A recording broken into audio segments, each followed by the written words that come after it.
Good morning, India, and welcome to Gunner Shot.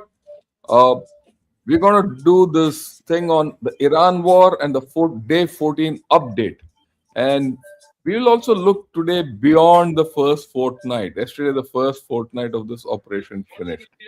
And joining me today morning, as usual, in Good Morning India show is Mr. Sree Iyer, all the way from USA. Namaskaram, sir. How are you? Namaskaram, sir. Good morning, India. How are you, sir? I'm fine. So, what are your thoughts at the end of the 2-week war so far? I think wars don't go according to plan, and we've all, talked about this. Starting one is easy, ending or saying when to end is the hard part. And we have to accept that in the last few days, Iran has been matching US and Israel toe to toe. There have been some big hits. Yesterday, there was a stratotanker that got hit. They are saying that it's not from the enemy fire, but it doesn't. These things don't happen just like that. Two got damaged. One managed to land, but the other one did not. Was not so lucky. 6 people died, and so this is just one instance. UAE has been taking a big beating. Oman, and all Iran is doing is, even though it doesn't have an air force, it's still bloody but unbowed kind of a situation. If you have heard that there's a poem where the head is bloody but it's unbowed. The head does not want to bow. I see that as a situation. But recently, like just a few hours ago, the United States took out every military installation on Kharg Island, and only the oil infrastructure is left intact. And both Iran and US have agreed that that's what has happened. Now, Iran has said all oil and energy infrastructure will turn into ashes. That is their response to what the US did in Kharg Island. UAE has also taken some very, very strict actions against Iran. I'll just read it out, sir. I just pulled up this. After absorbing 1540 plus drones and 293 plus ballistic missiles in 2 weeks, the UAE is shutting down all that is to do with Iran. Iranian hospital ordered closed. 5 Iranian schools had licenses revoked. The Iranian club suspended. Consulate stripped to local staff only. So UAE has really acted. I mean, they've taken a lot of beating. So what about the others is a question.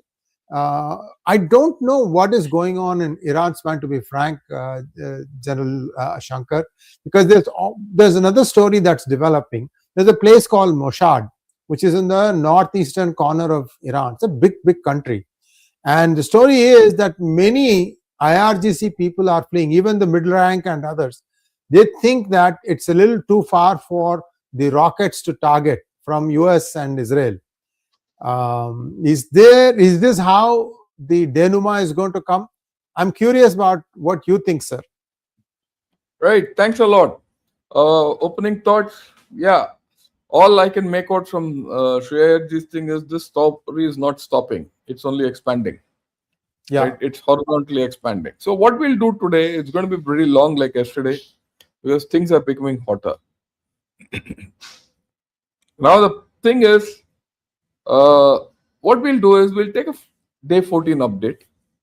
That's how the basic things which have happened in the past 24 hours. Then we'll go and see what is the effect on the neighboring countries. And then the third part of my presentation will be, what next? What after this 14-day thing? Where is this going ahead? And that's what we'll see. We'll also see this business about Kharg Island and options and what are US options and things like that. Because Iran doesn't have much options. It's like it's taking the punches. How long does it, weather the punches is how it's all about. So I'll get along with the presentation. Shreyarji, whenever you want to stop me and, raise your finger and I'll invite your comment. Otherwise, we have a long way to go. Yeah, here we go. Okay. The first thing, as usual, I'll go over the headlines of the New York Times and things like that. Very clearly, they're saying a weakened Iran will hit back it's hitting back by strangling the vital oil waterway, that is Gulf of Hormuz or the Strait of Hormuz. Crowds rally in Tehran. We'll talk of this as US measures to fail to calm oil fears. How Iran's naval mines work. Well, they've put out a graphic here, but this is common, and this is not necessary that how naval or Iranian mines work. Any mine is like this only. There's nothing much. Either it could be a moved underneath, it could be drifting, or it could be a limpet, as shown here. And of course, there are many other things. This is what today morning, US military attacks Iran oil export hub, that is Kharg, which Shia Iraq said. So, more marines and warships are being sent to the Middle East. That's a surge of about 2,500 marines. We'll talk of this. Right? Trump says Iranians face big hurdle in overthrowing regime, which means that the regime is not going to get overturned in a hurry.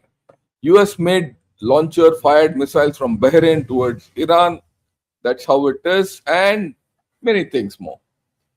Okay, what does Al Jazeera say?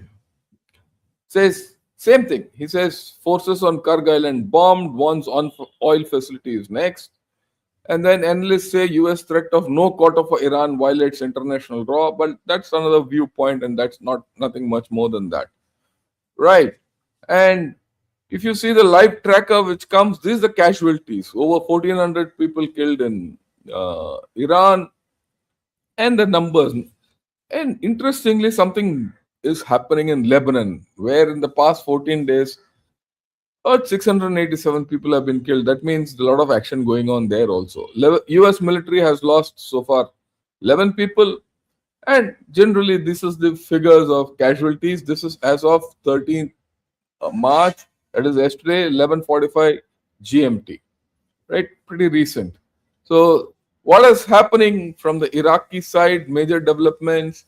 Right. If you look at it from one end to the other, Saudi Arabia and UAE have reported they have intercepted drones and missiles. But very clearly, as Sree said, Dubai is taking a great hit. Right. UAE is taking a hit. And it appears to me that, the relations between Iran and UAE have been completely severed now. Somewhere, I think a lot of money from Iran was parked in Dubai. And Dubai was of some kind. Their equation has gone off roads. So this, while you say Dubai has been hit, the flip is also true. Iran is isolated, right? Finances, the financial lifelines are getting cut off Iran. That is why it is lashing out at UAE. Saudi Arabia, one understands, traditional foe. Then, of course, the fact that US refueling plane has crashed, but that happens in war. It's not as if this thing. The more interesting thing is this: what's happening here between Hezbollah and Israel in Lebanon, right? Increasingly, there have been cases where the action has been, increased, which means that you're looking at expanding horizontal expansion of this whole story and a revival of Hezbollah. And then the Iranian spokesman, IRGC spokesman, he said, look, he's claimed that Abraham Lincoln has been rendered inoperable by their mines or their missiles and all that, by IRGC Navy strikes.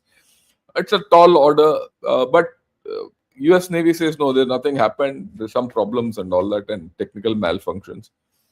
I don't think much more than that. I don't read much into it. But as far as the Iranians are concerned, they'll make hay out of it since the sun is shining. Okay. Now let's look at what's happening in Iran. Yesterday, 𝗂𝗍𝗄𝗆, right?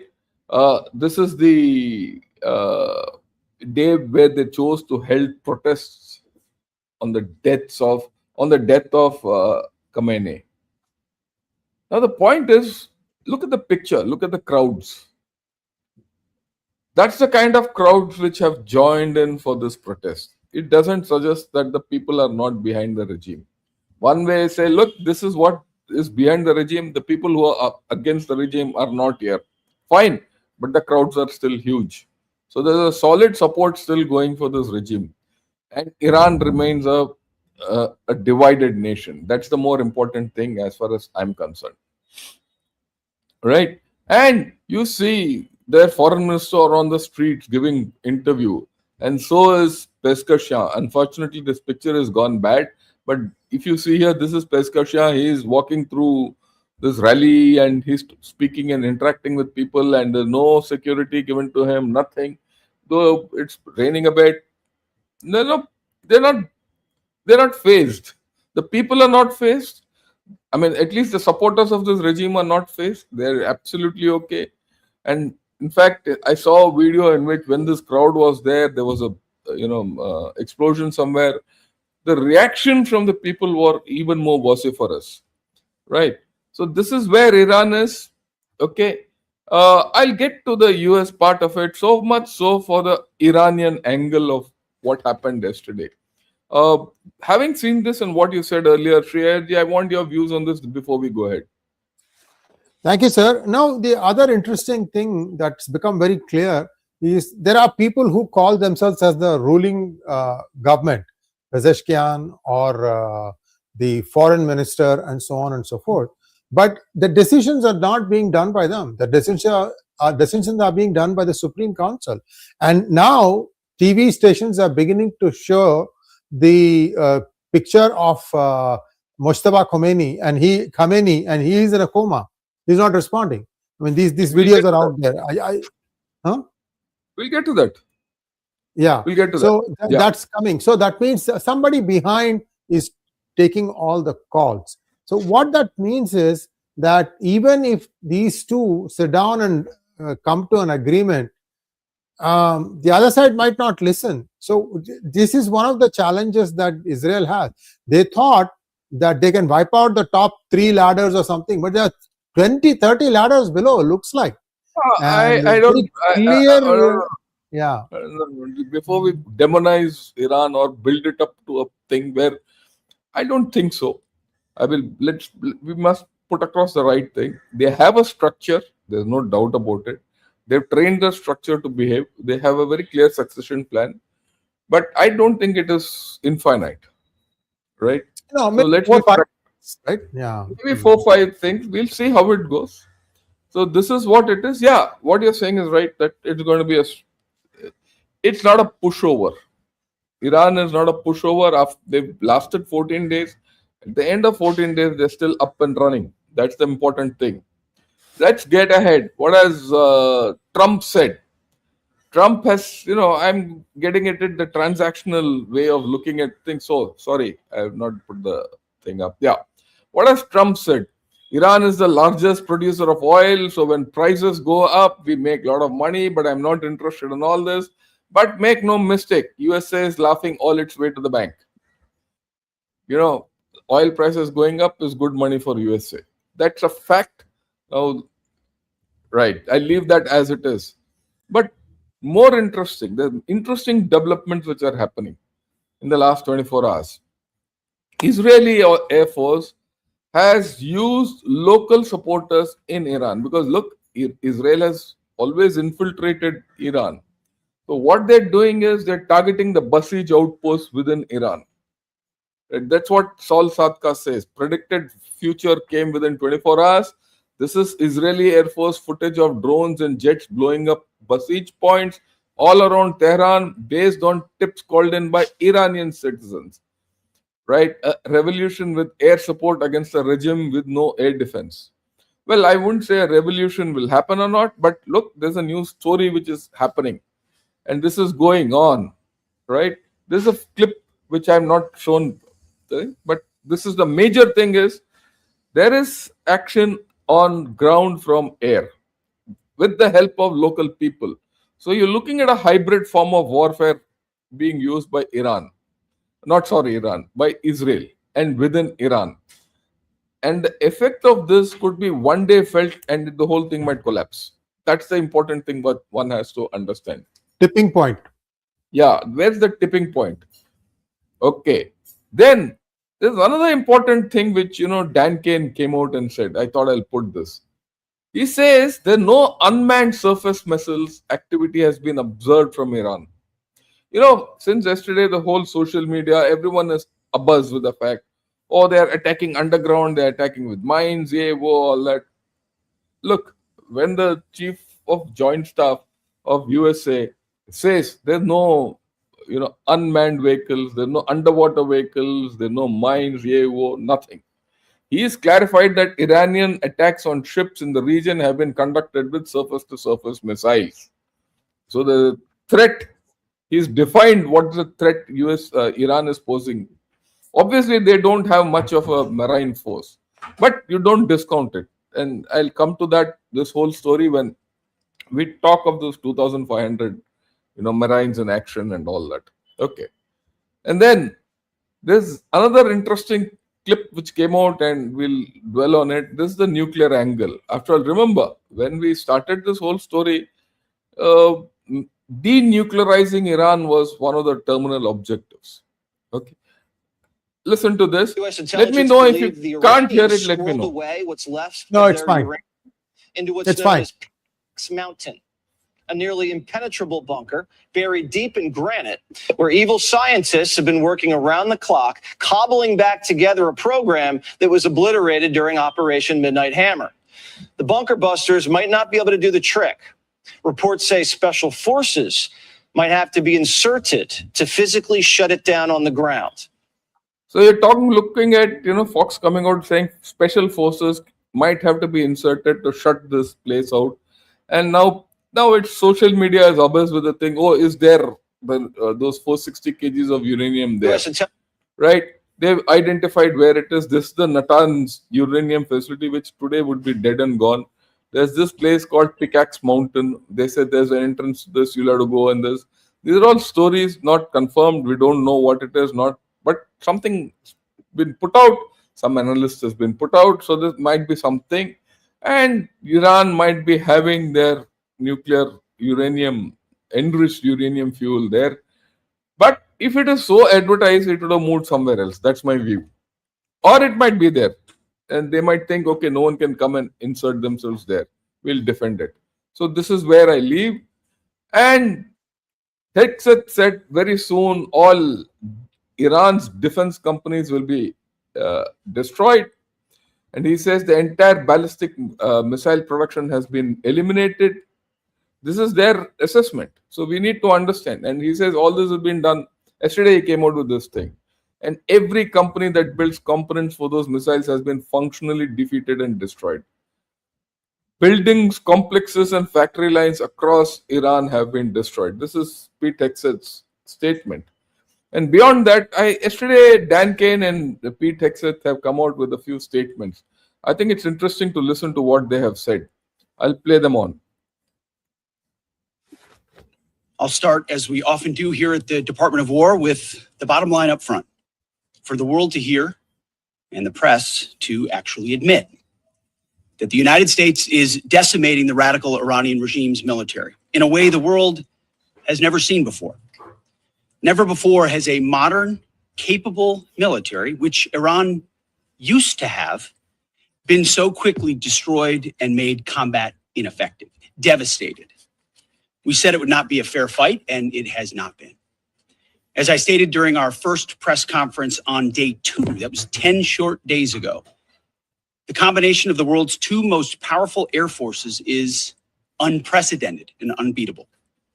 Between our air force and that of the Israelis, over 15,000 enemy targets have been struck. That's well over 1,000 a day. No other combination of countries in the world can do that. So today, as we speak, we fly over the top of Iran and Tehran. Fighters and bombers all day, picking targets as they choose.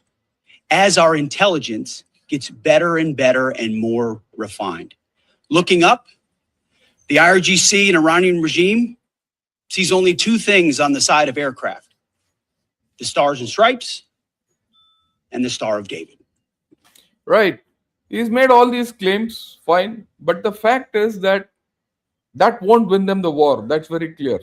This kind of a briefing is good for, propaganda and things like that.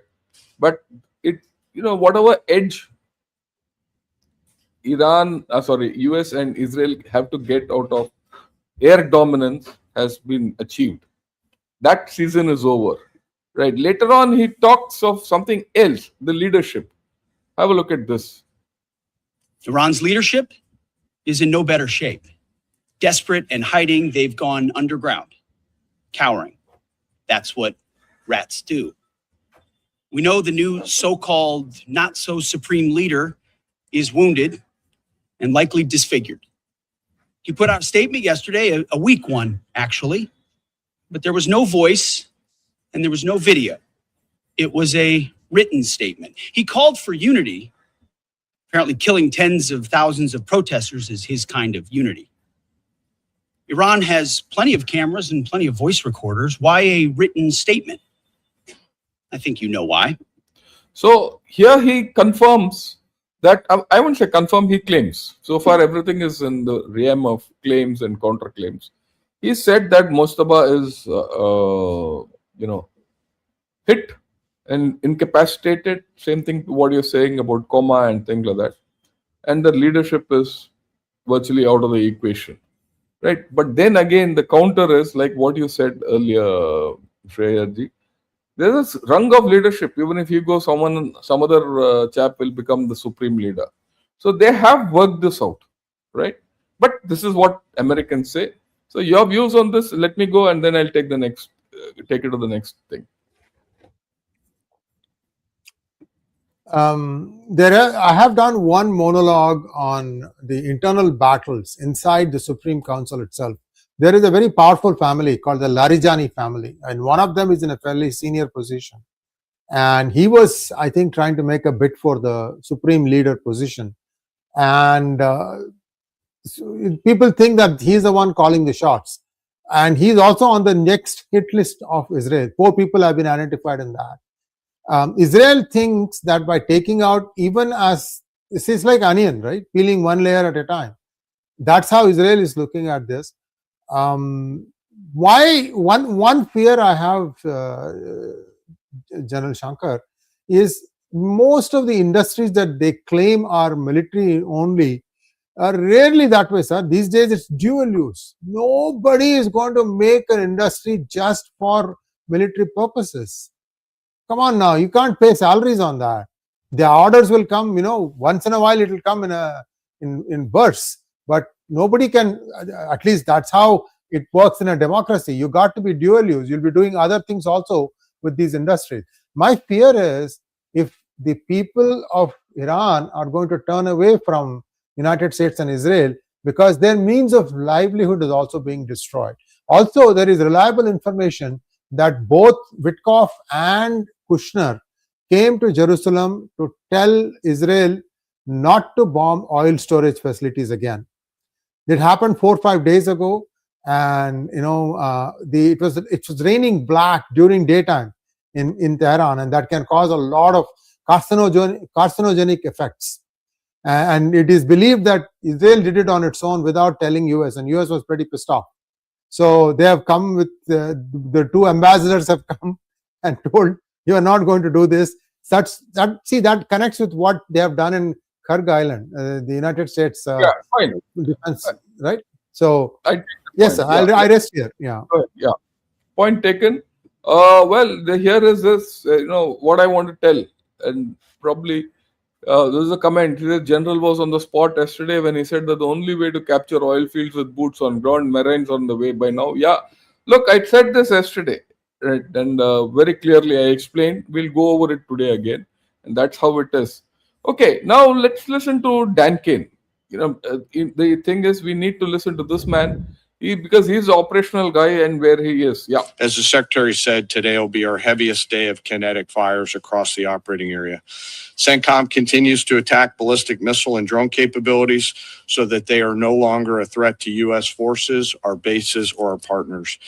They're continuing to destroy the Iranian Navy to ensure freedom of navigation. And this means, as the Secretary said, today will be our heavy... He's spoken of they're continuing to attack the Navy for ensuring freedom of navigation. Right? That's important. Right. So then, or our partners. They're continuing to destroy the Iranian Navy to ensure freedom of navigation. And this means going after Iran's mine-laying capability. So he is going after Iranians' mine-laying capabilities. I'm picking up, I'm stopping and highlighting things. Destroying their ability to attack commercial vessels. And we're targeting their defense industrial base so they cannot rebuild the capabilities that can harm. So they're targeting defense industrial bases. He is very clear as to what the Americans are doing. America's interests or our partners in the future. As Admiral Cooper said in his update on Wednesday, Iranian combat power continues to decline as a result of the continued strikes, as the Secretary talked about. We've attacked over 6,000 targets, and our strike packages continue to launch every hour, and we've maintained an unprecedented number of sorties up overhead of Iran. CENTCOM is now persistently over the enemy, and a result, we've seen a reduction in missile and one-way attack fires, as the Secretary. So, very important thing which is brought out, and I think we need to keep this in mind as we go further. The Iranian capability, military capability, has been severely degraded. Let's not have any doubts about it. They might have some residual capability, but, well, it is degraded. Their ability to make missiles also must have been degraded by now, because 14 days, another 5 days, 10 days more, Iran would be on its knees as far as that thing is concerned. Then the different forms of warfare will take on. Yeah. Said. In less than 2 weeks, we've rendered the Iranian Navy combat ineffective and continue to attack naval vessels, including all of their Soleimani-class warships, which were armed with anti-ship missiles and anti-aircraft weapons. We've made progress, but Iran still has the capability to harm friendly forces. So he says we made progress, but Iran still has the capability to maim friendly forces. Commercial shipping. And our work on this effort continues. But I want to make something clear. The only thing preventing commercial traffic and flow through the straits right now, which there is some through the straits, is Iran. They are the belligerents here holding the straits closed, although there is some traffic moving through there. We've made it a priority to target Iran's mine-laying enterprise, their mine layers, the naval bases and depots, in addition to the missiles that could influence the straits. And CENTCOM continues to attack those efforts. And we continue to make progress on the industrial base to include factories, weapons, warehouses that are stored in, and we will continue to do so in the coming days, especially today. So very clear, the US Navy is now, in fact, the US Armed Forces are now shifting their focus onto the opening the Strait of Hormuz and securing it. And it becomes important. And we know that 2,000 Marines are coming en route, and it's right. And yesterday, Kharg Island has been attacked. And what's interesting is Donald Trump put out a tweet on this, including a clip, unprecedented for a president to do so. But this is what he's put, right? And he says he's attacked only military targets and all that, something which Mr. Shia Iraq also indicated earlier. Okay. So, right. And then Pentagon has sent Marine Expeditionary Unit to the Middle East, 2,500. People are talking 2,200, 2,500. That's a minor thing. But it's almost confirmed. New York Post Times say so. Washington, Wall Street Journal say so, and many more. It's all over. So boots on ground are going to appear.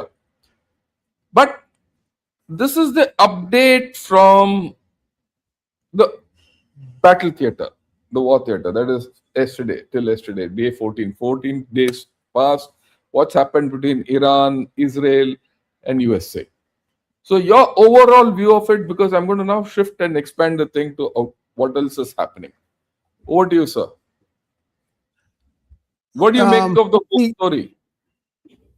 See, in a battle like this, in a war like this, they have to know when to lay down the arms and accept that, okay, we have been vanquished. I think the Supreme Council is refusing to admit that. And they are trying to basically adopt scorched earth tactics. And because of that, Bahrain is getting hit. Many Middle Eastern countries are getting hit, and I think it's going to make it that much harder for the next administration that comes into Iran. It's not if this regime is going to go. That's how I feel it, sir. Because I'll tell you what's going to happen. 2 weeks from now, maybe it will take 2 weeks for the Marine Expeditionary Force to come. They don't have to go anywhere. They'll just go and occupy Kharg Islands and stop the output. That means that their economy, 90% of the oil output comes from Kharg Island. If United States starts controlling that, then Iran is in a much bigger problem, as I see it, sir. And this is an island. That means they don't have navy. Yeah. Okay. You've given your point of view, which is valid. Yeah. But we'll build on this. Okay. Let's go ahead. Let's continue with this whole story. Right. As I'm not shifting out of Iran, because unless you understand what is the larger picture, the global picture, we also will not get the right view of what's happening and how this whole story will go. Yesterday, something very, very significant happened. Cuba has announced on national TV that, and have raised a white flag with USA. And they've surrendered. They say we are in negotiation with USA how to sort out the problem. Look, this is historic actually. Yeah. Something which Kennedy started, Bay of Pigs, everything has not happened. And my view, and I'd like Shreyarji to come in on this. My view is for Trump, this is a huge victory. For the people of USA, for Cuba to fall is something fantastic. It's a huge victory. I want that psychology, Shreyarji, and before I explain why this is important, and we'll go ahead. Yeah. See, this is the contrast between Iran and Cuba. This is more like a political leadership. They realize, see, what has happened. I'm connecting the dots here. What has happened is their backbone was Venezuelan economy. Venezuela was giving them a lot of help in exchange for security and other things. That's gone. And China is unable to help now.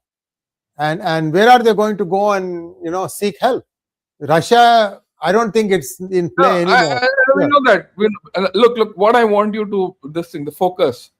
How important is Cuba in US calculations? The fall of Cuba in US calculations. That's the more important thing. It's very important because they've been, thumbing their nose at United States for a long time. From the time of Fidel Castro and 𝗁𝗂𝗋𝗄𝗆.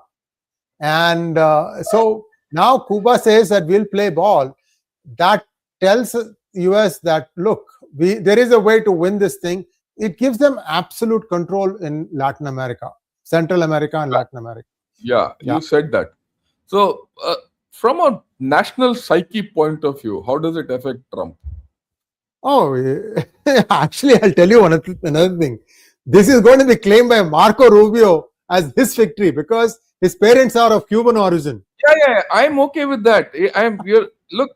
Why I'm telling why this is important and everyone must understand. Those of you who are criticizing Trump for this and America not knowing what to do and all, just think what started in Venezuela is now finishing in Cuba. And once Cuba is taken off, Cuba was supposed to be the Taiwan for USA, which China was building it into a Taiwan. Russia had used it earlier, Cuba. Correct. If Cuba collapses, it's all the public opinion in USA will start swinging towards Trump. That's my opinion. That's my personal opinion. Your view? Very true, sir. There are 3 or 4 more bombshells that are going to land on the doorstep of the Democrats. And this has been predicted. It's been happening fairly sequentially. We'll wait for that. But what you said about, settling Cuba without firing a shot is significant. Let's move on to the next one. Yeah. And this is, John Spencer comes out and says, I agree. I mean, that analysis of US military supremacy shines as China fails big in Iran and Venezuela.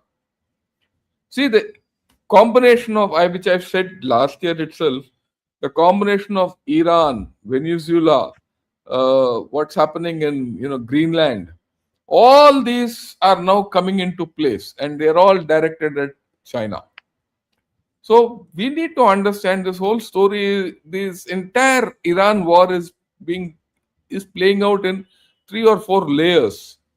One layer is China, one layer is the Latin America and Cuba, and this is a third layer. Remember, Trump has checked boxes in 2 layers, and this is going to have a great effect on the American psyche and assistance for war. Okay, and then the Chinese ships are not able to get out of Strait of Hormuz. Right? This is despite assurance from Iranian authorities that Chinese ship will not be targeted. They're not able to get out. Right? So there's a fracture there. Whether it's a fracture, internal fracture of in Iran, or an external fracture between China and Iran.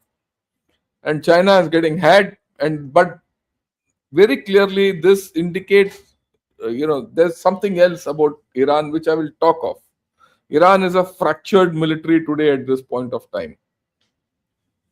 People are now coming out with stories about, there's a mosaic thing going on. There's some joker who said he has designed a system where Iran will continue fighting and autonomously and all that. All that is nonsense. They had planned to be broken up. They had planned to act autonomously.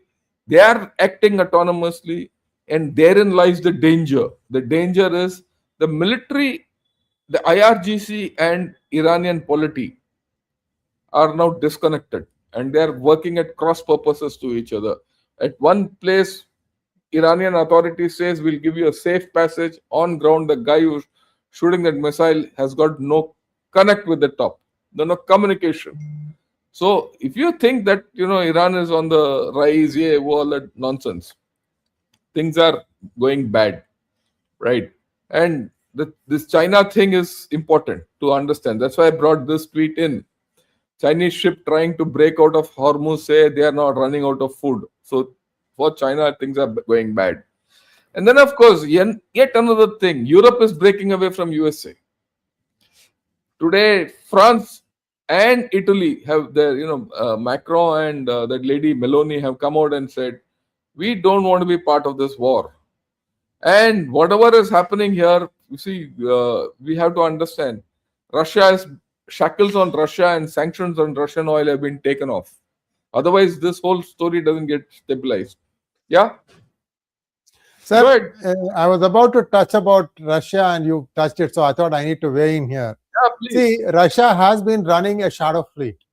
And even as sanctions were put on their biggest companies, Rosneft and Lukoil, if I remember correctly, what have been happening is the increase in this shadow fleet, which goes around with the transponder set off. So basically, they are saying, we don't care about the insurance. We know how to navigate the seas and we'll take it to wherever we want. The interesting thing is, this has been ramping up over a period of time. You want to guess from when it started, sir? Look, let me. I don't want to go into the shadow fleet because, yeah. Look, why? Okay. Why? It's look for give me the date and we'll go ahead. Let me finish that. Yeah, it started after a week after the Alaska meet between Putin and Trump. Possible, highly possible, highly possible.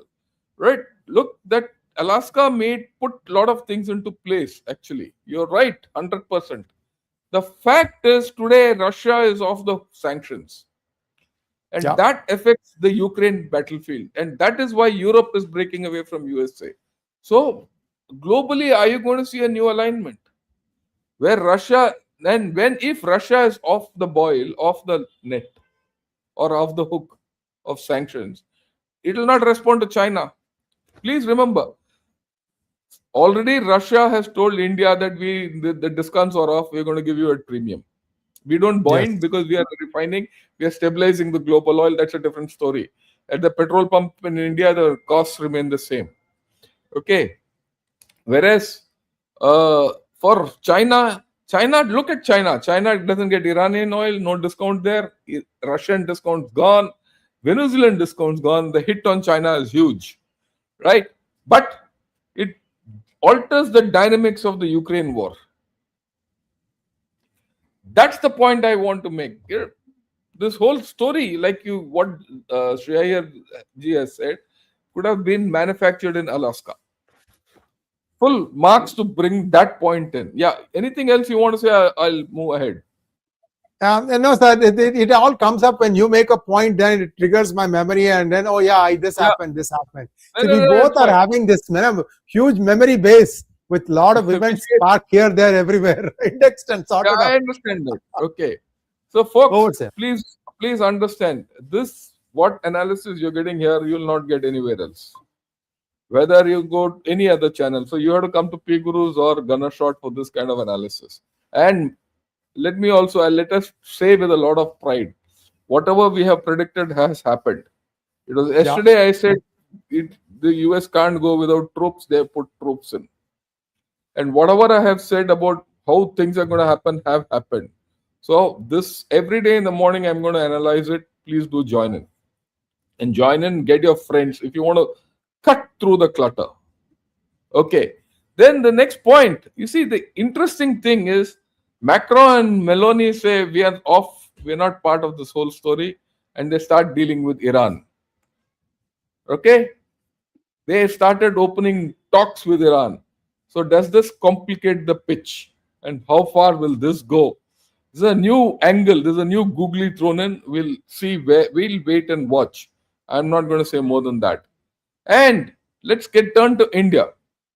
Already, it's very clear that the Iranian foreign ministry has said there's a fourth call between India and Iranian foreign ministers.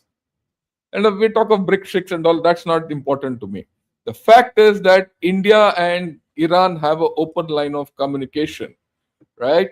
And it's not only there, Mr. Modi has already spoken twice to 𝗱𝗃𝗄𝘆. Okay. And this is what our foreign ministry spokesperson had to say. Listen to it, because at the end of the day, the Indian interest is first, India.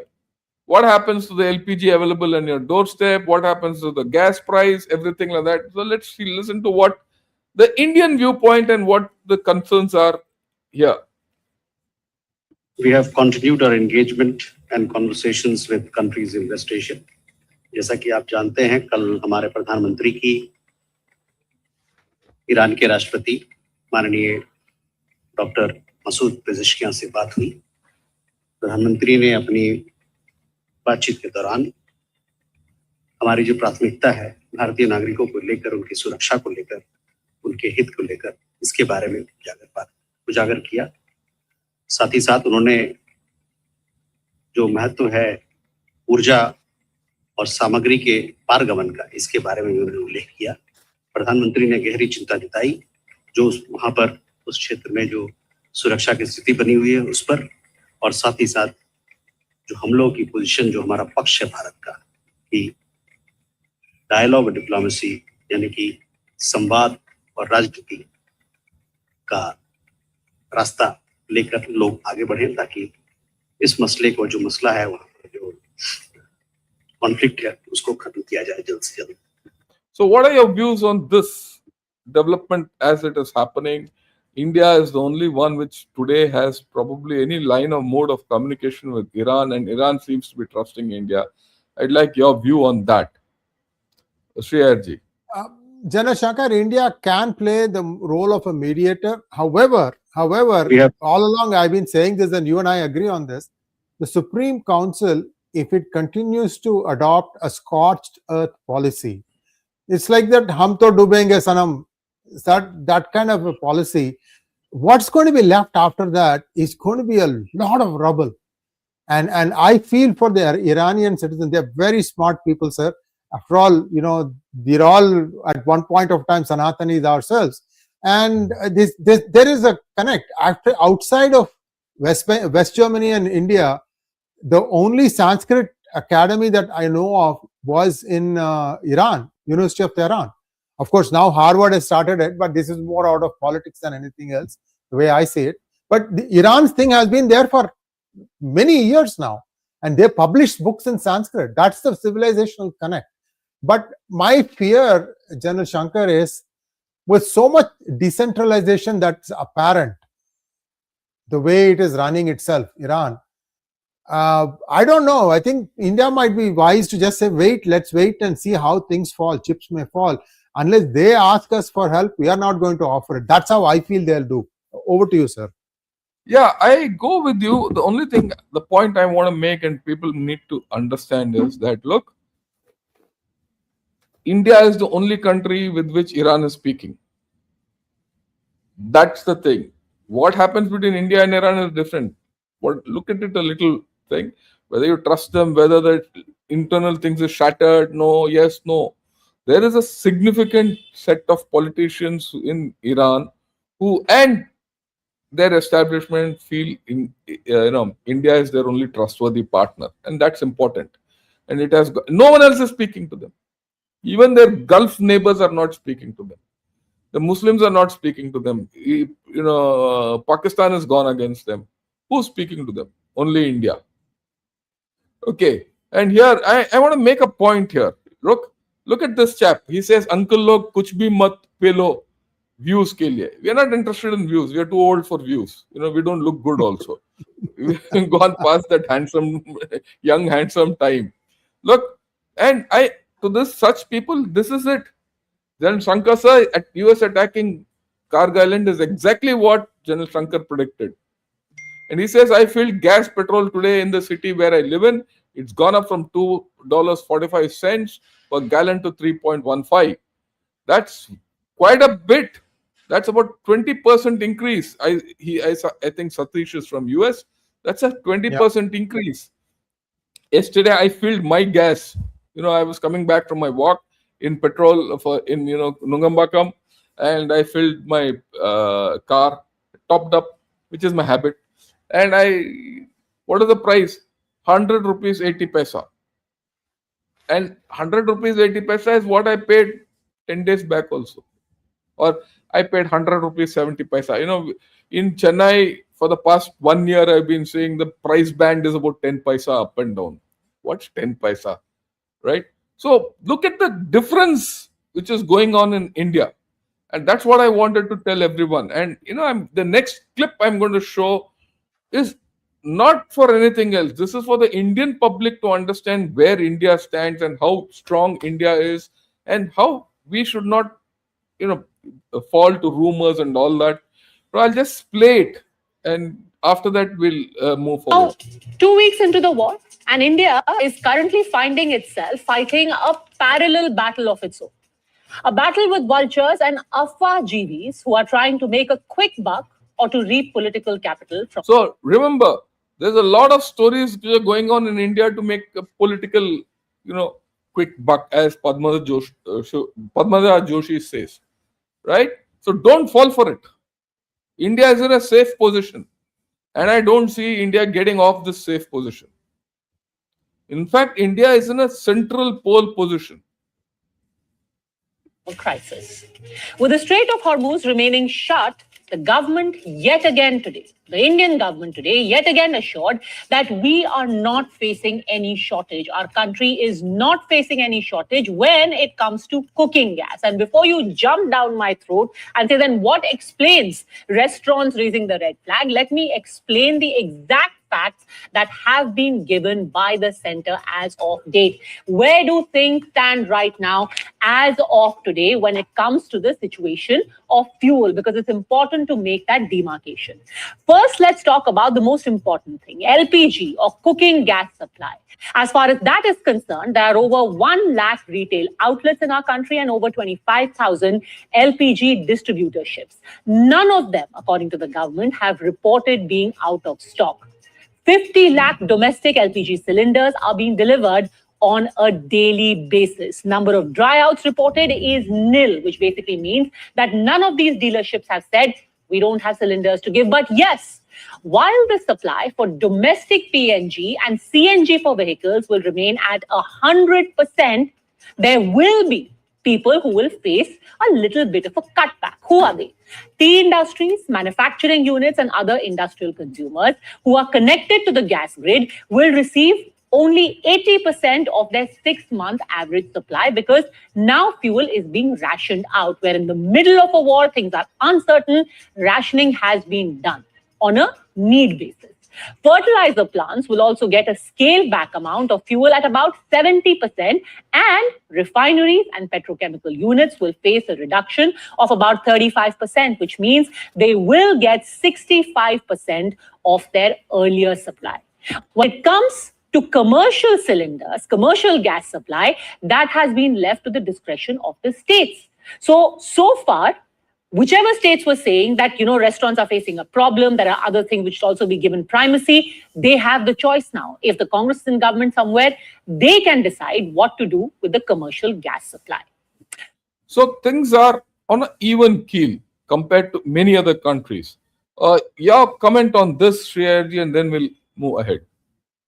Sir, someone is watching P Guru's videos. I can tell you, because I had said this, at this point, more than ever, communication about the availability of stock is the most important thing. Because I have seen where all these outlets are, General Shankar, the 1 lakh odd outlets, there will be it's like a home converted into an LPG outlet store. At most, they can keep 50 or 100 cylinders. Now, if they are hoarding, and if you keep sending them at the normal rate at which you have been sending them, they'll get exposed. They don't know where they won't know where to keep the new incoming stock. And if they say, I can't take this stock, then what will happen is they'll say, okay, across the street, let's create another guy, another distributor, and load him with this. Then you yourself have stuck it to yourself by creating a competition to you. So I'm very happy that the communications are coming out very, very strongly, and that is important. But on the other hand, I also have heard from Karnataka, a friend of mine who's traveling said that he was in a fairly well-reputed restaurant. There was only one dish available day before yesterday night, and that he said menu was being ignored. That was how it was. But at least I didn't go hungry. That was his takeaway. Over to you. All things will happen, right? I'm not listening. So we are on a good wicket. India is on a good wicket. Yeah, the next thing is very interesting. I'm going to go back. Pakistan. Yesterday, Pakistan went and bombed Kabul. And they bombed a fuel depot, and a lot of people have been hit, and Afghanistan is being put into a lot of problems. So there's a spike in the Afghan campaign. And there was also news yesterday that Islamabad has been hit and things are going south there and things like that. There's a spike. And what's interesting is this fellow, this ISI chap, operation Ghazab-ul Haq अपने मुकर्रर objectives की तरफ progress कर रहा है, लेकिन ये operation अभी तक अपने तमाम स्टेटेड ऑब्जेक्टिव्स अचीव नहीं कर सका. हमें ये तस्लीम करना होगा कि पश्तून रेजिस्टेंस की विल हमारी इनिशियल असेसमेंट से ज्यादा. See, very interesting. He says, this operation is not going as the way we wanted. Pashtun resistance is going higher. Okay. साबित हुई है. पाकिस्तान एयरफोर्स की एक्सटेंसिव सपोर्ट के बावजूद अफगान साइड को एक्सपेक्टेड टाइमलाइन में शिकस्त देना मुमकिन नहीं हो सका. He says we have not been able to defeat Afghanistan. He is admitting. Right. Pakistan arm forces एक कॉम्प्रिहेंसिव ऑपरेशनल रिव्यू कंडक्ट कर रही है. लेट मी से this very clearly. Pakistan arm forces remain fully capable, fully determined और अपने national objectives के तहफ्फुज़ के लिए हर जरूरी कदम उठाए जाएंगे. Thank you. Yeah. So your views on this, Sree Iyer? I have been thinking about this, and I think this is just confirming it. Pakistan is going to allow boots on the ground from, well, they themselves may become the boots on the ground, entering Iran from the eastern side. There is some deal that has taken place, and this is because, see, Saudi Arabia summoned Katie Marshall and Shahbaz Sharif. So somewhere what they want to try and say is that, okay, we're going to kind of let things fester in Pakhtunkhwa area, but our focus now turns to this because we have been given a new task. I think that's what it is. Over to you, sir. This is exactly what they try. What you said is exactly the opposite is what Pakistan's intention are. Let me explain. Okay, today the pressure is on Pakistan to put boots on ground and open a new front against Iran. Pakistan does not want to do that. If it goes into Iran and think it's gone, and offensive through Balochistan, no matter what, exposes Pakistan army completely from the front and rear. Neither will they'll have to fight an enemy in the front and they'll have to fight an enemy in the rear. Okay, Pakistan won't do that. Pakistan can't afford to do that. Similarly, Pakistan could not afford to put boots on ground in Gaza. So what has Pakistan done? It has picked up this fight with Afghanistan. You see how the Afghanistan border has been escalated. And whenever Pakistan has been said, oh, board of peace, Pakistan will be putting boots on ground, immediately there's a conflagration in Afghanistan. Border attack, all that. Now, when it is being spoken, when that chap is being summoned there, he's come up. Have you ever heard Pakistan talk like this? I'll replay this, this chap has said. No, you're right. Have you ever heard Pakistan say that, the opposition is tougher than we thought? We have not been able to achieve our objectives, but we will do it. We are national objectives. So he is evading. Pakistan is evading. This field marshal is trying not to get involved in this war. And he is ratcheting it up with Afghanistan. Okay. So this is an evasive tactic. So I don't think Pakistan will put its boots on the ground.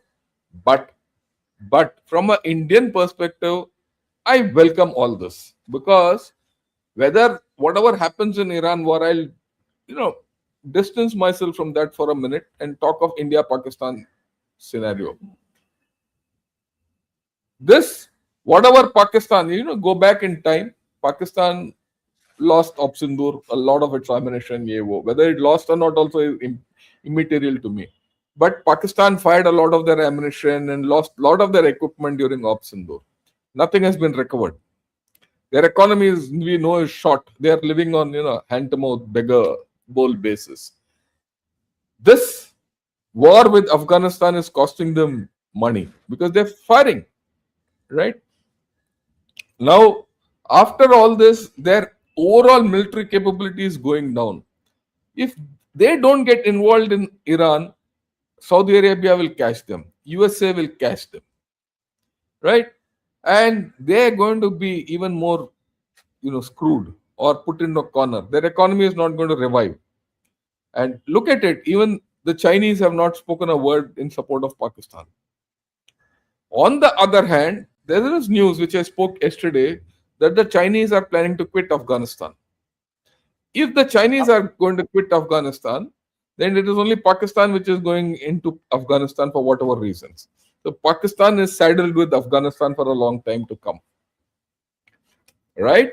So that puts India again in a pole position as far as things go. Pakistan has got no choice but to look that side. And day by day, it's getting not only militarily weaker, it is going to become economically weaker. I thought I'll put this perspective across so that people understand what is happening. Any questions on that you have for me or your own views with what I have now said? And then we'll move ahead. General Shankar, what you said makes a lot of sense, but I have to always let this thing hang a little bit. See, KSA has been paying Pakistan billions for a bomb that they have not even looked at probably. It is there. It's got your name on it. You just can't see it. So I think there will be some activity will be there, sir. I don't think they are going to say, look, I have my own troubles with Afghanistan. I can't spare any troops right now. I don't think that's going to be happening. Trump is not so easy to, what should I say no to. My 2 cents, sir. Yeah, that's fine. That's your view. But this is how, having dealt with Pakistan very closely throughout my life, I know how Pakistanis behave. It's like a street dog. You know where the street dog is going to lift its leg and let go. The moment which lamppost it will put its leg up on. This is like that. You're watching Pakistan. Pakistan is very transparent for most of us. For many people, it might be opaque and dense and all. We are very clear. This street dog is going to Afghanistan only to lift its leg there, and that's it. But the danger is in future. That makes me happy. So we'll leave it at that. Okay. Yeah. So now we having seen what the yesterday's outcomes are, what the larger issues which are happening, which have a pertinence to the Iran USA war, we'll now take an assessment of beyond the first fortnight. Folks, I'm going to be a little long in this. We have shot over an hour, but I think this is going to be very important. So this is the third segment of our talk today, and let me go ahead. The first thing which I want to bring out is the oil prices. This is the oil prices over the past month or two. In fact, it's a 1 month oil price chart. See how they've shot up. It's gone up, it peaked up and it's gone down, but it's slowly edging up, hanging about $100. So you see from the baseline of about 70, it's now gone up by about $30. So that's about a 40% increase has already taken place. And if this continues, you know where it's going. Okay. This is the first thing one has to understand, that the oil prices are going to go up. And if the oil prices go up, they're going to be collateral effects in the global economy. And I'd request Shri Iyerji, you mentioned you please list out what do you think would be the collaterals of this price rise. General Shankar, I have done extensive research looking at the direct costs and indirect cost of rise in cost of petrol, diesel, kerosene, and so on and so forth. The proportionate impact is 4 times more in indirect cost as opposed to direct cost. What is direct cost? Direct cost is the cost you pay at the pump, is the cost you pay for an LPG cylinder, is the cost you pay for kerosene. Indirect cost is when commodities start rising because they say transportation costs have gone up. And you see, once you give room for people to start padding, everybody pads his own extra little bit more to make money. So indirect costs are very, very high, and it's very difficult to catch that and control that. Yeah. So yeah, please go ahead. Yeah. So then that's all I wanted to say, that this is today petrol has gone up. Tomorrow all the essential commodities will start going up. Over to you, sir. Yeah, food will go up, medicines will go up, and everything. So life is going to become costly. The global economy is going to go this thing. A lot of people who thought, they're going to have the nest egg. So you might as well start watching closely at your nest egg. Right? Be careful of your expenditures and your extravagances. Okay, the next thing, I found this interesting clip of Financial Times today morning again. Have a look at it. And after that, we'll talk of it. Here are 5 predictions pundits have made about how the US and Israel's war with Iran could end. Scenario 1, US President Donald Trump declares victory. Trump's war aims have varied from disabling Iran's military capacity to securing the Islamist regime's unconditional surrender. Whether or not he achieves those aims, US midterm elections are due this year. And the longer the war goes on, analysts say, the more domestic pressure Trump will face. Trump recently said the war was pretty well complete. I think you'll see it's going to be a short-term excursion, prompting many to speculate that he might seek a quick exit, or as his critics put it, chicken out. The second, though improbable scenario, is the Venezuela option. After putting Venezuelan President Nicolas Maduro onto a US-bound plane in January, Trump made an ally of 𝗬𝗁cy Rodriguez his deputy. The Venezuelan regime stayed intact, but with a new woman in charge. But analysts say this war is nothing like the lightning US operation in Caracas. It's dragging on, and the Iranians are fighting back. The slain Ayatollah Khamenei's hardline son 𝗫𝗫𝗄𝗃𝗏 is now in charge, and there's no Iranian 𝗬𝗁cy in sight. Scenario 3. Iran might, in theory, agree to a ceasefire with the US, but it's showing no signs of looking for one. Analysts say Trump's war demands cross multiple regime red lines, so the hardliners might want to hold out. Scenario 4. Iran's regime survives, weakened but claiming victory after fighting the world's most powerful military, but maybe with a less ideological bent than its predecessor. But there's something missing here, namely any sign of popular protests like Iran saw in January that might pressure the regime to change. Finally, Scenario 5. A longer Middle East war, but not in Iran. This looks possible. Israeli officials say they may keep fighting the Lebanon-based pro-Iranian group 𝗍𝗶𝗍𝗄, even if operations against Iran end. As for Trump's stated war aims, they're sweeping and they keep shifting, and Iran's leaders remain standing. So the endgame is a moving target. There are multiple ways out, but none of them looks especially easy. So that's what he says. What do you make out of it? Your comments and short comments. General Shankar, these options are all explained, but I don't think Trump is looking for anything like this. Sure. What Trump wants is something that he can hang and say, I made this happen. Just like he said that I got India and Pakistan to stop fighting, and so many blah blah blah. And I think he has enough now to say that, okay, I've got all these things done. He's going to sign off. The way I am seeing it is he's going to take a step back and let Israel and let UAE, KSA, all these people have bought ammunition from the United States. And he's probably going to say, I'm going to go into support mode for you. If you want to sell oil, you will have to take care of it. I think that's what Trump is going to do. Trump is, sir, he'll tell a lot of things. He's a pretty shrewd cookie. That's all I'm saying. I'm not saying no to that, but well, we'll see how you're given a sixth scenario. Let's see how it goes. There's no, we are talking of scenarios, how things will go ahead. Yes. But the more interesting thing I want to get so that people understand what's happening today. We've said that Pentagon is sending these people, right? This 2000, this Marine Expeditionary Force. What is this Marine Expeditionary Force going to do? That's the more interesting thing. Look, this is a map in which you see these are the oil assets of Iran. These anchors are the ports. These black dots, oil fields. This is the gas field, and this is the rest of Iran, refineries, 𝗍𝗶𝗿𝗄, all that. What will this Marine Expeditionary Force do? What are the options? Will it go to Natanz and get hold of the uranium stock? These are the questions which we will see unfolding in the next few days.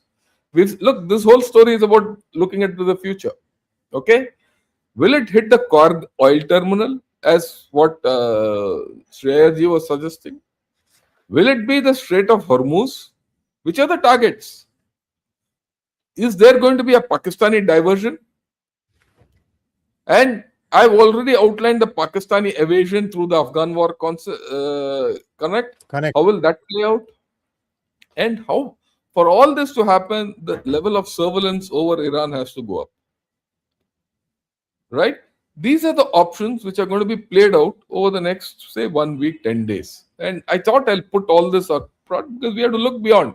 This is the beginning of the second this thing. Now let's look at Iran going ahead. The command and control is completely gone. Units are operating autonomously. We said that. Right? And this will continue till they are completely degraded. Or they degraded to an extent where they can't do anything much more. Or whatever they do is acceptable. Iran cannot be trusted to keep its words up. Whatever deal you do with Iran, it might not be effective on ground. The politico-military situation from Iran, emanating from Iran, is, I would say untrustworthy. Iran is a greater threat to Gulf monarchies than before because now the divisions are very deep and Iran is isolated to a large extent. There is a revival at the end of 2 weeks of Hezbollah, Houthis and the Iraq militias. That's not good news for anyone. So you're going to see something else happening in the next fortnight on this. Iran's economy is completely shattered. You mentioned this. It's in the rubble. So whatever happens, you're going to see a case where regime survival will be existential. You spoke of the Larijani brothers. You spoke of someone else who will come up. So the regime, whatever comes up, whether it's Mostabar, Larijani, Pezeshkian, whoever it is going to be difficult because there are no communications. Taking back communications, rebuilding economy and all, Iran will be a weak nation. Now, the threat today from a degraded Iran has considerably reduced. What are the two things left? Of course, I won't say two things, many things are left, but the physical threat is slowly reducing. And going ahead, you'll see this reduction. Iran is isolated politically and militarily. No, there's no help for Iran coming from anywhere. If you think China is going to help Iran, sorry, it's not going to help Iran. It is paying the price of helping Iran already. Because China helped Iran with its intelligence. Iran targeted the oil infrastructure in the Gulf, and everyone's come to know about it. People in the Gulf have turned against China. China is dependent on the Gulf. China is dependent on the Gulf for oil. China is dependent on the Gulf for its BRA. It's got a lot of interests. All those interests are getting eroded every day. So in helping Iran, China has gone against itself. That is why today China has shifted out. And it has said Iran should stop attacking. It has said Iran should stop attacking the Gulf countries. That's how the political isolation is. Putin is playing a double game. He will help Iran to keep the oil prices up. If the war goes on, it helps Russia. So he will do that little help. But he is playing the bigger game with, the post-Alaska game with Trump. And he'll let Iran down. There's no other country in the vicinity which can help Iran. So that is where Iran stands. And going ahead, this is only a path of degeneration. Okay. Yeah, there will be insurgency. We'll see that also. There's an issue. There's a beautiful article. I'd suggest everyone to read it. The dangers of a weak Iran. Okay. That is something which one has to take care of. Then the issue of this business of what do you do in the Gulf? Do you get hold of this Gulf terminal? Do you get hold of this Hormuz channel? What do you do? Or you go into Natanz? The options which I mentioned earlier. Okay. And I'll go back. This is 300 odd kilometers to control. So the Marine Expeditionary Force can put detachments around, make a bridgehead, use the locals, use the CIA, use airstrikes, but it has to clear this island. That is Bandar Abbas. So you might see when these things will unfold, but these are the options. It might go back into the Kharg Island. This is Kharg Island, and take it over. If, like what Mr. Shreya has said earlier, if Iran takes over the oil of, not Iran, if USA takes over the oil of Iran, the oil fields which are here and the oil terminals and the port facilities and all that, and let Iran do whatever it wants, then this government is bereft of economy. And then they'll come to heel straight away. They have no choice. They have no choice then. So is that option being exercised today by USA? Right? I think if they do exercise this option, they'll end the war. And this boots on ground is selective boots on ground. It is not like putting 1 lakh people and doing a major thrust. And if they coax Pakistan into opening a new front in some manner, I think Iran will have to fold up militarily also, completely. Okay. Now, what is the end game in Iran? This is the article which I saw in Foreign Affairs. Again, I see Foreign Affairs regularly because they give a lot of good ideas. They're all ideas. Have a look at it. Right? He says Trump needs to figure out what he wants and quickly. And that is because of those midterm elections and all which are coming out. Trump needs a quick exit from here. Trump doesn't have time. Right? The Iran situation will not improve in time, but Trump's situation will deteriorate with time. That's very clear. Are the objectives been achieved? Regime change is unlikely. We are very clear. Nuclear material is still hidden. We don't know where it is. Iran retains the ability to strike. Even if it is low, it will continue. Okay, Iran military is weakened but not defeated. Now you're going to see a system of conventional war versus asymmetric war. Can it continue on for years? Or will USA have to start an asymmetric war with alongside Israel? These are the questions which we will see answered or as they unfold as we go by. What is the exit plan? Please understand, wars are not judged by how well they start. They are judged by how they end. This is what 𝗂𝗍𝗃 also said at the beginning of the podcast. Wars begun without clear political objectives rarely end well. What are the political objectives in this campaign? I'm still yet to decipher. I know broadly what it is. What is it that Trump decided? What is the tasking given to his forge? I don't know. When political goals are undefined or contested, the war lacks a logical stopping point. So the question is, what is the end game? What is that time when you say no more? Okay, and there are still some questions. Boots on ground, whose? Is it only the Marine Expeditionary Force or more are going to help? I guess the Marine Expeditionary Force will be the spearhead of this boots. Some more will have to come in from local troops. Right? Through Israel, there be a reinvigoration of regime change effort as the regime weakens? We'll have to see. A wounded Iran will emerge determined to weaponize its residual nuclear capability. How do you get over that is something which so far there's no answer to that question. Whatever happens, like what 𝗂𝗍𝗃 said, this is not going to end with militarily. There has to be a country which has to be rebuilt from the ashes. A weak Iran poses major problems for the Middle East monarchies. And hence, the Middle East monarchies will cling on to the US and Israel. Very funnily, they will have to. They have no choice if they have to survive, which makes the US position in the Gulf stronger, which makes Trump get more control of oil, which gives him the larger thing that he'll control global oil. These are the things which we'll have to watch out for. Now, what is the post-conflict US involvement? It's on the cards, but how would it happen? Because there's no other way. And then, of course, there's this classic thing, Iran and its proxies may degenerate into insurgency, a hybrid war which you'll have to deal with like what happened in Afghanistan. And it is that which tells you that Iran might break or not break or how things go. So I thought I'll put all these questions across and there's little analysis. Your comments on this, I know one more point. I just thought I'll put this. What's Trump victory? United States eliminates the regime's ability to project force beyond its borders. The regime collapse and replaced by a new government answerable to Washington. Nuclear material found and destroyed. Take control of Iran's oil. What is it which will constitute Trump's victory? Is a question mark, huge question mark.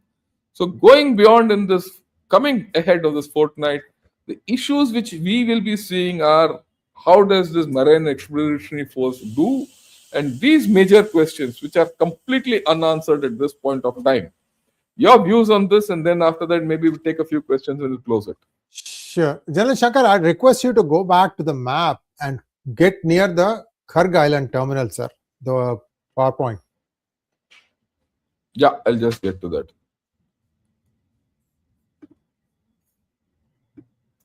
Yeah. There was another one which is even better. It just zooms in on the Kharg Island area. Next one or the previous one. Continue, I'll get to that.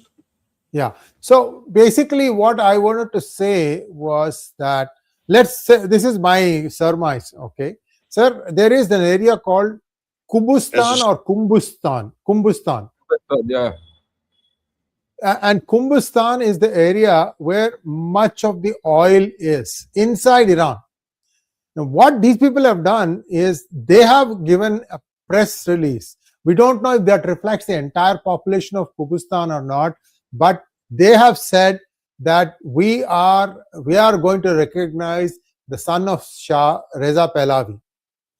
and they basically are the ones who probably will be able to help United States. See, it's not enough if they get Kharg Island. Kharg Island is the point from where the ships leave. But for the oil to continue to flow in, the oil well area has to be also controlled by United States. If not, it's just temporary stopping. That's it.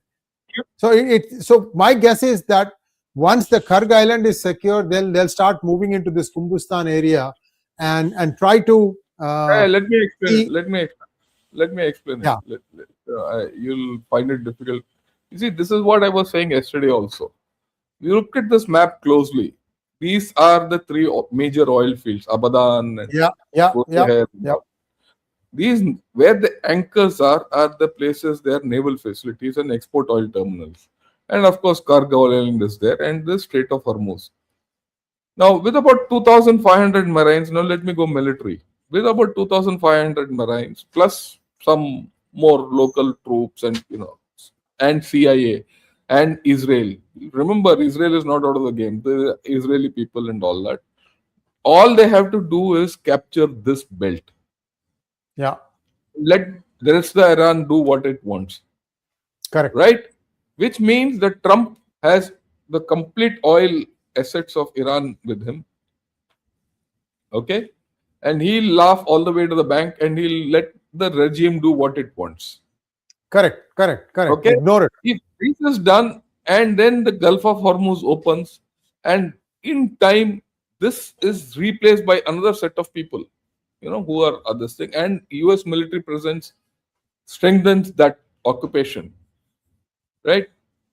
He's home and free. In the process, this is the area of where the Kurds are, and you link up this side, and if there's pressure from Pakistan and Balochistan, you will see Iran in turmoil. Whether it will break up or not, we'll see. And if they can start something from the Azari side also, it's now if all this is done or minimalistic things are done, the IRGs in the military have to gravitate towards these forces. If the moment they have to gravitate towards these forces, Iran then can't start firing missiles all over. And so there is a plan. We'll see how that plan opens out, right? So I wouldn't, what you're saying has some value in it, but it's not a military approach. I'm giving you the military approach. Even in this, I have not exactly said. In fact, to put it this thing, I have worked out time and space and troops wise, how much is required where. And with 2,500 men of the expeditionary force, even that will be shot. This might be the initial spearhead. They'll have to put another 4,000 to 5,000 people. And only then this entire area will come under their control. And that's minimal boots on ground. That will give them the control of the coast. If the coast of Iran is controlled, and in doing so, they'll destroy all the capability of Iran to use naval vessel, mine, shines, and all that, the Gulf of Hormuz is open. If I were in the US, I'll take over Kharg Island because there's hardly any military. To hold that is just about 300-400 people. Send one expeditionary force up Abadan and send one expeditionary force across the north bank of Iran. And I'm home and free after that. But then we'll see how it plays out. Your final words and we'll take some questions. So thank you, sir. I mean, you kind of put it out in better language than I was trying to enunciate. So viewers, this appears to be the plan. It makes sense. And if you're taking, see, it's Pareto principle. If you think about, marketing or industry, right? 80-20 rule, meaning 20% of the land gives you 80% of its economy, and just focus on the 20% of the land. That's what, both of us are suggesting is going to happen. Thank you so much, sir. We've covered a lot of ground today in a surprisingly short amount of time. And I think the crowd has been riveted. Thank you so much, sir. Wealth of knowledge here. Let's take some questions now. Yeah, we'll go over only the start questions. We don't have time otherwise more. Right. Thanks a lot. Krish. Thanks a lot, Krish, for being a member for Kafir Krish. for becoming a member for 30 months. Honored. Also, Parth, thanks a lot. Pradeep Nair. Okay, Pradeep Nair. Thanks for joining us as a member. Brent oil is $103 plus per barrel. This will increase pressure on inflation. Next month, US will face big inflation issue as logical gas pricing is increasing. We've spoken of this earlier. We've shown the figures.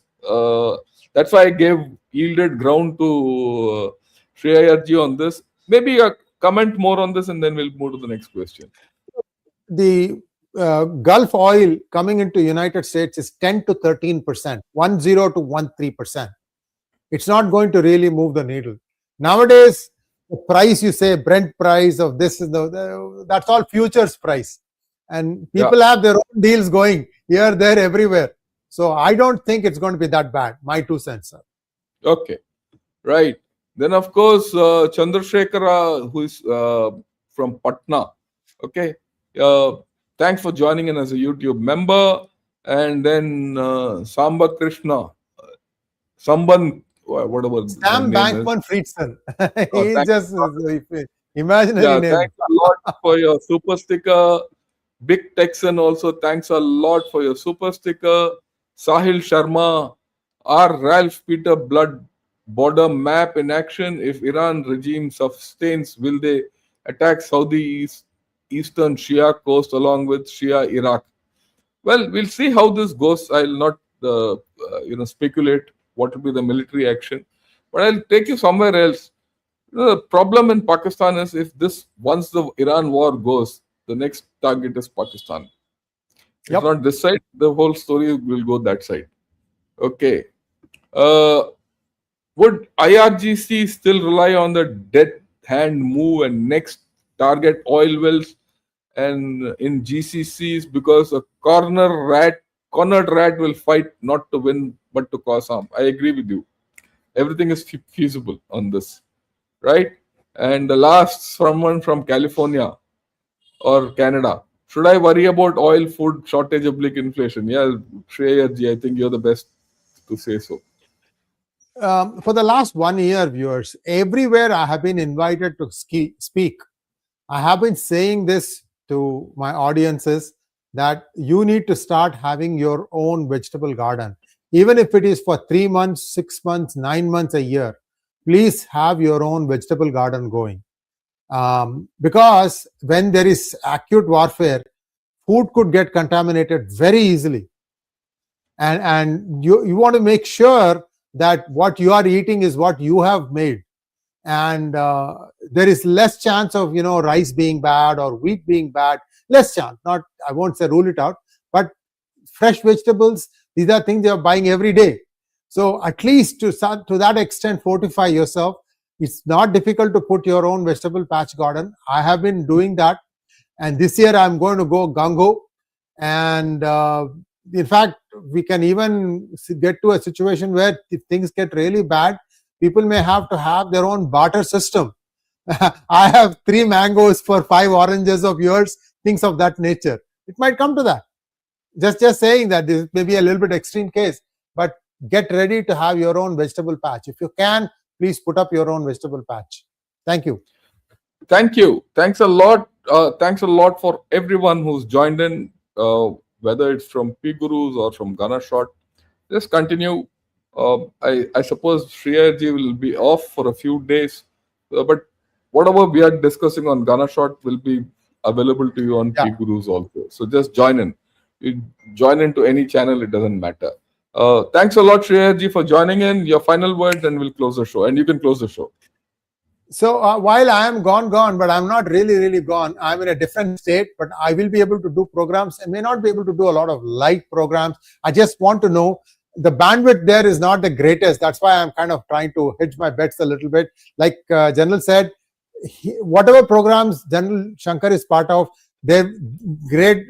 3 good generals, Gunner Site and Good Morning India. Those will be coming on P Gurus also. A few other programs may not happen for just 1 week. I'll be back again in a week's time, but I'm going to try and make this thing as painless as possible. Thank you once again, sir. Namaskar. Thank you, and have a great day to every one of you, wherever you are. Jai Hind.